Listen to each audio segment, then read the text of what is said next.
कर दीजिए। आप सब बहुत बहुत बहुत बहुत स्वागत आपका उर्मिला जी, और बहुत खुशी हो रही है आपको इस मंच पर देखकर। और हम लोगों का सौभाग्य है कि हमको ये मौका मिला कि आपके रचना पाठ के लिए हमें आपको आमंत्रित करने का मौका मिला। बहुत खुशी की बात है हमारे लिए।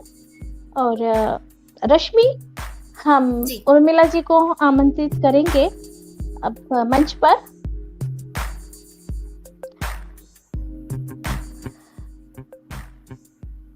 मैं सबको उर्मिला शुक्ल जी, छत्तीसगढ़ में निवास है जिनका, उनका परिचय देती हूँ। और उर्मिला शुक्ल जी हिंदी और छत्तीसगढ़ी दोनों भाषाओं में अपना लेखन कार्य करती हैं। और इनकी कहानी, उपन्यास, कविता और यात्रा संस्मरण प्रकाशित हुए हैं। पहले प्रकाशन कहानी संग्रह अपने अपने मोर्चे मध्य प्रदेश साहित्य परिषद द्वारा प्रकाशित है। और मैं फूलमती और हिजड़े नमन प्रकाशन दिल्ली 2015 में प्रकाशित हुआ है। उपन्यास बिन ड्योरी का घर अनुज्ञा बुक्स प्रकाशन दिल्ली में 2020 अभी प्रकाशित हुआ है इसका। यात्रा संस्मरण धरा जो धरोहर है हमारी, धरा जो धरोहर हमारी, और साहित्यकारों के जन्म स्थानों पर है ये संस्मरण। ये बड़ा अलग तरह का संस्मरण है कि भाई साहित्यकारों के जन्म स्थलों पर ये नए तरह का देख रहे हैं हम स्मरण। और हिम श्रृंगों के संग संग प्रलेख प्रकाशन मुंबई द्वारा प्रकाशित 21वीं सदी के द्वार पर गढ़ रही है औरत, लोकोदय प्रकाशन। इनकी समीक्षा की 2 किताबें प्रकाशित हुई हैं और छत्तीसगढ़ी में 9 किताबें प्रकाशित हुई है। अपने अपने मोर्चे को मध्य प्रदेश साहित्य परिषद का पांडुलिपि पुरस्कार 1995 युवा लेखन के तहत उर्मिला जी को प्रदान किया गया। मैं फूलमती और हिजड़े को अखिल भारतीय स्पेनिन साहित्य गौरव पुरस्कार से नवाजा गया है। स्वप्न और हकीकत के बीच कथा देश का रहस्य रोमांच पुरस्कार भी इन्होंने प्राप्त किया है। और भी अनेक सम्मानों से सम्मानित हमारी छत्तीसगढ़ की गौरव, हम लोगों का गर्व उर्मिला शुक्ल जी का बहुत बहुत स्वागत है। और आज हम एक कथाकार की कविताओं का आनंद लेंगे मैजिक मैन के इस हिंदी पर्व पटल पर। बहुत बहुत स्वागत है आपका उर्मिला जी। स्वागत है उर्मिला जी आपका। आप सबको मेरा नमस्कार। मुझे भी बहुत खुशी हो रही है आप लोग के साथ आकर के मंच से जुड़ करके। मैं हरीश नवल जी, सभी जो भी मंच के संयोजक हैं, सबका मैं बहुत शुक्रिया अदा करती हूँ। और अपनी कविता, पहली कविता गढ़ रही है औरत प्रस्तुत कर रही हूँ जी। बहुत स्वागत है जी। इसी शीर्षक से मेरा संग्रह भी इसी साल प्रकाशित हुआ है। जी जी जी। जिसमें औरतों को हमेशा पुरुषों ने, क्षमा करेंगे मुझे पुरुषवर, अबला अबला जीवन हाय तुम्हारी यही कहानी, तो इस तोड़ने की कोशिश इस कविता में मैंने की है। प्रस्तुत है कविता गढ़ रही है औरत। एक औरत कूट रही है धान, एक औरत कूट रही है धान, ढेकी में धान के साथ कूट देना चाहती है वह सारी बाधाएं। ढेकी में धान के साथ कूट देना चाहती है वह सारी बाधाएं, जो खड़ी हो जाती हैं अक्सर उसके सामने। एक औरत पछोड़ रही है अनाज, एक औरत पछोड़ रही है अनाज, भूसी की तरह उड़ा देना चाहती है अपने सारे दुखों को।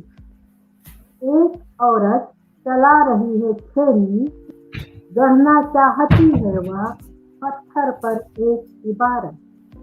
एक औरत चला रही है छेनी, गढ़ना चाहती है वह पत्थर पर एक इबारत। एक औरत लिख रही है अपनी कथा, एक औरत लिख रही है अपनी कथा, उसे नहीं बींधते कामदेव के बाण, उसे नहीं बींधते कामदेव के बाण, प्रिय की याद में आपा भी नहीं खोया है उसने, प्रिय की याद में आपा भी नहीं खोया है उसने। मैं बीच में बताना चाह रही हूँ, बिहारी जी की कविता, बिहारी ने अपनी कविता में लिखा है कि स्त्री काम में इतनी कामांध हो जाती है या इतनी पागल हो जाती है कि वो अपना आपा खो देती है, उसे बुखार चढ़ाता है और गुलाब की शीशी उसके ऊपर उलट दो तो वो रास्ते में सूख जाती है। इतनी अतिशयोक्तियां स्त्रियों के बारे में की गई है। तो उन्हीं क्या बात है। अतिशयोक्तियां, अध्यक्ष हरीश नवल जी ने स्वागत किया आपका और वे जुड़े हैं और ये हमारे लिए खुशी की बात है। अभिनंदन कर रहे हैं आपका हरीश नवल जी, बहुत हमारे मंच के अध्यक्ष। और वंदना जी भी जुड़ी हुई हैं। काफी सारे लोग आपकी कविताओं का आनंद ले रहे हैं। जी जी, पढ़िए नमस्कार नदी सभी को मेरा नमस्कार। तो उसी संदर्भ में मैंने लिखा है कि खोया नहीं है उसने अपना आपा, वह खड़ी है धरती पर, वह खड़ी है धरती पर, उसने किया है संकल्प कि वह बदल देगी सारे मिथक, क्या उसने बात है। किया है संकल्प कि वह बदल देगी सारे मिथक, जो उसे करते हैं कमजोर बना देते हैं उसे सिर्फ देह, जो उसे करते हैं कमजोर बना देते हैं उसे सिर्फ देह। औरत गढ़ रही है अपना वजूद, औरत गढ़ रही है अपना वजूद। क्या बात है, क्या बात है। बहुत बहुत सुंदर, बड़ी गहरी गहन बहुत कविता सुंदर। है। नीलू जी स्वागत कर रही हैं आपका। बहुत बहुत नमस्कार नीलू जी। आज के समय को प्रतिबिंबित करती हुई कविता थी आपकी कि औरत गढ़ रही है नए नए आयाम। बहुत सुंदर, जी जी बहुत सुंदर बिंब। जी जी, शुक्रिया। दूसरी कविता का शीर्षक है मुझे इनकार है। मुझे बिल्कुल, इनकार, स्वागत है। शुक्रिया। मुझे इनकार है उन नामों से जो दिए हैं मुझे मेरे नियंताओं ने, मुझे इनकार है उन नामों से तो दिए हैं मुझे मेरे नियंताओं ने, इनकार है मुझे उन रिश्तों से जो लाद दिए गए हैं मुझ पर, इनकार है मुझे उन रिश्तों से जो लाद दिए गए हैं मुझ पर, और मुझे इनकार है उस आचार संहिता से, और मुझे इनकार है उस आचार संहिता से भी जिसे बनाया है मेरे आकाओं ने। मैं नहीं होना चाहती सीता, मैं नहीं होना चाहती सीता, सावित्री या अहिल्या, मैं बनना नहीं चाहती वो आधुनिका भी, मैं बनना नहीं चाहती वो आधुनिका भी जो किसी और के इशारे पे बना ले अपने आप को सिर्फ दे। मैं नहीं बनना चाहती वो आधुनिका भी जो किसी और के इशारे पर बना ले अपने आप को सिर्फ दे। मुझे इनकार है उस रीत और नीत, मुझे इनकार है उस रीत और नीत से जिसे बनाया है किसी और ने मेरे लिए, क्या जिसे बात बनाया है, है जबरदस्त। किसी और ने मेरे लिए। ना स्वच्छंद नहीं होना है मुझे, ना स्वच्छंद नहीं होना है मुझे, मैं बांधूंगी अपने आप को मगर अपने ही विधान में, अपने ही विधान में। बहुत सुघड़ रचना और बड़ी गहरी आपकी कलम चली है इस पर, गहरी बात है इस पर। बहुत अच्छा लगा और बहुत, हम पहली बार आपकी रचनाएं सुन रहे हैं। हमने आपको हमेशा एक कथाकार के रूप में जाना है और आज मैजिक मैन के पटल ने मैजिक कर दिया कि आपकी कविताएं सुनने का हम सबको मौका मिला है, हमारे दर्शकों को, श्रोताओं को जो आपको देख रहे हैं, आपको सुन रहे हैं। तो काफी लोग जुड़े हैं हमारे साथ। सुप्रिया चक्रवर्ती हैं, वंदना वाजपेयी जी हैं, काफी सारे लोग जुड़े हुए हैं। तो आप अपनी अगली रचना की ओर बढ़ें और हम लोग उसका फिर एक बार और आनंद ले। आपकी अगली रचना का स्वागत है आपका। जी बिल्कुल। मैं स्त्रियों पर ही ज्यादातर लिखती हूँ। तो ये कविता हमारे छत्तीसगढ़ के बस्तर अंचल से है, बस्तर की औरतों पर है। यहाँ पर जी जी कोसमसरा नाम की एक जगह है जहाँ पहले 2004 के आसपास एक घटना घटी थी। जी जंगल की स्त्रियां जंगल में लकड़ी तोड़ने जाती हैं, महुआ बीनने जाती हैं, जंगल ही उनके निस्तार के साधन होते हैं। तो जब बिल्कुल वो बिल्कुल। लकड़ी बीन तो एकाएक उन्हें जंगल के ठेकेदारों ने पकड़ करके मारना शुरू किया। इसी घटना को लेकर ये कविता मैंने लिखी थी, तो आपके सामने प्रस्तुत है। कोसमसरा की औरतें। कोसमसरा एक जगह का नाम है जो बस्तर में। कोसमसरा की औरतें। अब जंगल नहीं रहे उनके अपने, अब जंगल नहीं रहे उनके अपने, वहां तो है उनका राज जिन्होंने लिया है ठेका जंगलों का। वहां तो है उनका राज जिन्होंने लिया है ठेका जंगलों का। सूखी लकड़ियों, टपकते महुए, चार और तेंदू पर भी नहीं रहा उनका अधिकार। सूखी लकड़ियों, टपकते महुए, तार और तेंदू पर भी नहीं रहा उनका अधिकार। जंगल तो उनके संगी थे, जंगल तो उनके संगी थे, तभी तो वो जाती थी जंगल। बीनती थी महुआ, मगर महुए की गंध में बिली औरतें शौक उठी थी। मगर महुए की गंध महुए में औरतें। बिली औरतें शौक उठी थी उस दिन। सहम गई थी वे अचानक हुए उस आक्रमण से। सहम गई थी अचानक हुए उस आक्रमण से। समझ नहीं पाई थी कि आखिर क्या है उनका अपराध। समझ नहीं पाई थी कि आखिर क्या है उनका अपराध। अपने ही जंगल में पीटी जा रही थी वे, अपने ही जंगल में पीटी जा रही थी वे, और शहर मना रहा था नारी सशक्तिकरण का त्योहार। और बहुत शहर मार्मिक, मना बहुत नारी मार्मिक। सशक्तिकरण का त्योहार। बहुत यथार्थ चित्रण है इस कविता में, जो सच है वो आपने इस कविता में लिखा। आगे है। कदम जी। कदम पर टंगे थे सशक्तिकरण के पोस्टर। कदम कदम टंगे थे सशक्तिकरण के पोस्टर, जिन पर प्रश्न चिन्ह बनकर लटक रही थी कोसमसरा की औरतें। गजब। इस रचना ने एक चित्र अंकित कर दिया है हम लोगों के सामने, और इस कविता को सुनते हुए हम इसे देख भी पा रहे हैं। बहुत ही अच्छा आपने इसको लिखा, सजीव हो उठी। जी बहुत। अगली कविता, इसका शीर्षक है हस्तिनापुर। बिल्कुल, स्वागत है। हस्तिनापुर महाभारत के अतिरिक्त स्त्रियों को त्रासद स्थितियों में डालने के लिए हस्तिनापुर बहुत प्रसिद्ध रहा है। बिल्कुल। हस्तिनापुर मैं कहना चाहूंगी कि स्त्रियों की कोई औकात ही नहीं थी, स्त्रियों का कोई महत्व ही नहीं था। वो एक वस्तु थी, उनका मनचाहा उपयोग किया जाता था। जब उनकी इच्छा होती थी तो उनसे नियोग करवा लिया जाता था, जब उनकी इच्छा होती थी तो उन्हें भरी सभा में निर्वस्त्र कर दिया जाता था। तो इस तरह से हस्तिनापुर जो है औरतों के साथ कैसा व्यवहार करता है, ये हम डॉक्टर हरीश नवल जी का कमेंट ले रहे हैं। उत्कृष्ट उन्होंने लिखा, और बहुत ही महत्वपूर्ण है उनका कमेंट इस वक्त हमारे लिए। बहुत मार्मिक। वंदना जी बोल रही, नीलू मेहरा जी बोल रही बहुत सुंदर अभिव्यक्ति, और शुक्ला जी कह रहे हैं कि बहुत ही मजा आ रहा है कविता सुनकर, बहुत ही अच्छी कविता, बहुत गहन। एक बार फिर वंदना वाजपेयी जी ने अपनी बात रखी।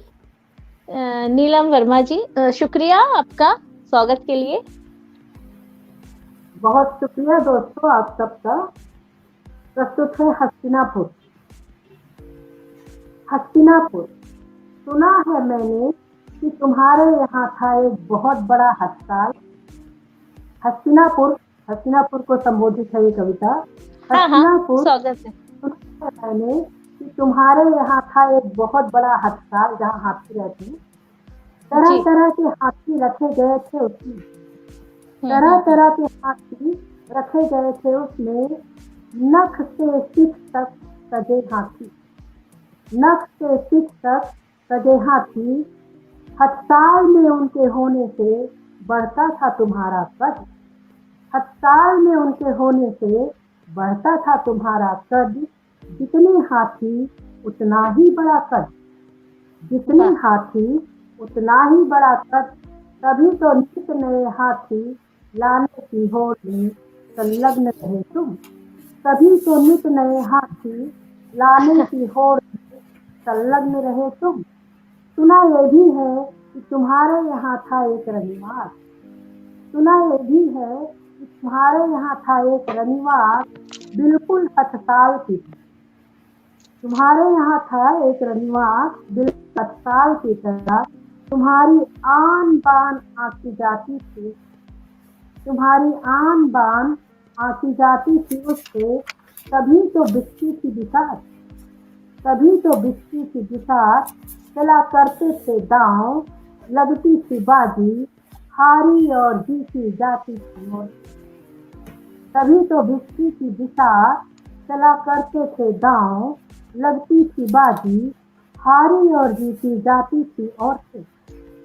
तुमने लड़ी कई कई लड़ाइयाँ, तुमने लड़ी कई कई लड़ाइयाँ, मगर उनमें हारी और जीती गई सिर्फ औरतें, मगर उनमें हारी और जीती गई सिर्फ औरतें। बढ़ते रहे तुम, बढ़ती रही तुम्हारी सीमाएं, मगर लाई जाती रही देश। बढ़ते रहे तुम, बढ़ती रही तुम्हारी सीमाएं, मगर लाई जाती रही ये। देश के कोने अतरे से उन्हें लाना ही रहा तुम्हारा लक्ष्य। देश के कोने अतरे से उन्हें लाना ही रहा तुम्हारा लक्ष्य। शुक्रिया। बहुत सुंदर, बहुत सुंदर कविता। इसका तो सवाल ही नहीं था, इसकी भनक पर तो खिंच जाती थी तलवारें। जहाँ नहीं चला जोर तलवार का, वहाँ ली गई अंधी प्रतिज्ञाएं। जहाँ नहीं चला जोर तलवार का, वहाँ ली गई अंधी प्रतिज्ञाएं। क्या बात है, बहुत सच। शुक्रिया। अंधी पत्रिका, अंधी प्रतिज्ञाएं और अंधा राजा। अंधी प्रतिज्ञाएं, शुक्रिया नीता जोशी जी। और अंधा राजा। टूटना ही था कहर, होना ही था महासमर। टूटना ही था कहर, होना ही था महासमर। औरतें देखती रही चुपचाप, औरतें देखती रही चुपचाप।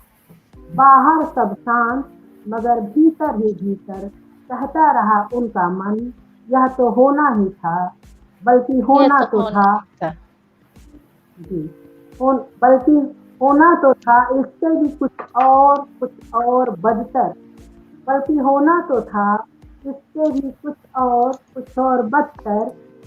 हुआ भी मगर समझ न सके तुम, हुआ भी मगर समझ न सके तुम।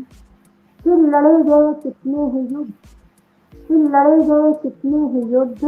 वे जाने कितने कितने समर, मगर मिट कर भी मिटे नहीं तुम, मगर मिट कर भी मिटे नहीं तुम। यत्र तत्र सर्वत्र तुम ही तो हो आज भी, यत्र तत्र सर्वत्र तुम ही तो हो आज भी। वैसी ही वासना, वैसी ही लालसा, सब कुछ वही, बिल्कुल वैसा ही। पर औरत नहीं रही अब वैसी, पर औरत नहीं रही अब वैसी। उसने अब सीख ली है तुम्हारी रीत, उसने अब सीख ली है तुम्हारी रीत। अब उसे भी तो जीतने हैं समर, अब उसे भी तो जीतने हैं समर। तभी तो वह बिछाती है बिसार, लगाती है दांव। अब गुलाम से मुख्तियार हो गई है वह, अब गुलाम से मुख्तियार हो गई है वह। अब जीती नहीं जाती वह, अब जीती नहीं जाती वह। जीत कर प्रवेश कर रही है तुम्हारे भीतर, दे रही है तुम्हें मात तुम्हारी ही शह पर, दे रही है तुम्हें मात तुम्हारी ही शह तुम्हारी ही शह पर। शह क्या पर। बात है। बहुत सुंदर। वाकई में जब कविता को सुनो और फिर उस पर डूबो तो पता चलता है कि कितना सत्य है इसके भीतर। जी। और बहुत अच्छा आपने इसका चित्रण किया, इस सच को। हस्तिनापुर में स्त्रियों की जो भूमिकाएं रही हैं उन वहाँ के पुरुषों के बीच, तो बहुत सुंदर तरीके से आपने अपने कविता में इसको प्रस्तुत किया। और मुझे लगता है सभी स्त्रियां सहमत होंगी आपकी इस कविता से। बहुत वाकई बहुत अनामिका, स्त्री विमर्श पर बहुत सुंदर पंक्तियां सुनने को मिली आज उर्मिला जी से, और बिल्कुल हर बिल्कुल पक्ष को छूती हुई। बिल्कुल। इन्होंने अपना समय बड़ी सुंदर कविताओं के साथ पूरा किया। और बहुत खुशी हो रही है कि आज इनके उपन्यास और इनके कविता संग्रह के नाम तो हमने सुने ही थे, आज उनके भीतर का जो खजाना है वो हमें सुनने को मिला। तो बहुत अच्छा लगा उर्मिला जी आज आपको सुनकर। और बहुत ही आनंद लिया हमारे श्रोता और दर्शकों ने। बड़े ध्यान से आपकी कविता को सुना उन्होंने, उनकी पंक्तियों को, उनके मर्म को और उनके अर्थ को, और बहुत सुंदर अपनी प्रतिक्रियाएं दी। अमिता जी भी लिख रही हैं आपके लिए, प्राचीनता से नवीनता की ओर अग्रसर होने के संकेत किया गया। ये रमणीक मोहनी जी लिख रहे हैं। इशिता लोहरी, नीता जोशी जी, नारी सम्मान के लिए बहुत ही सुंदर रचना आपकी। नीता जोशी जी हमारे नरेश चंद्र जोशी मैजिक मैन की धर्मपत्नी, इस पटल की शहर निदेशक, उनका बहुत बहुत धन्यवाद, अभिनंदन। और उन्होंने अपनी प्रतिक्रिया दी आपको, बहुत अच्छा लगा। बहुत धन्यवाद आप सभी को। अनामिका जी, आप सभी को मेरा बहुत धन्यवाद, शुक्रिया कि मुझे ये अवसर मिला, मैं आप लोगों से जुड़ पाई। मैं बहुत मीता जी लिख रही है उर्मिला जी की कविताएं जानदार है। जी बहुत शुक्रिया मीता जी।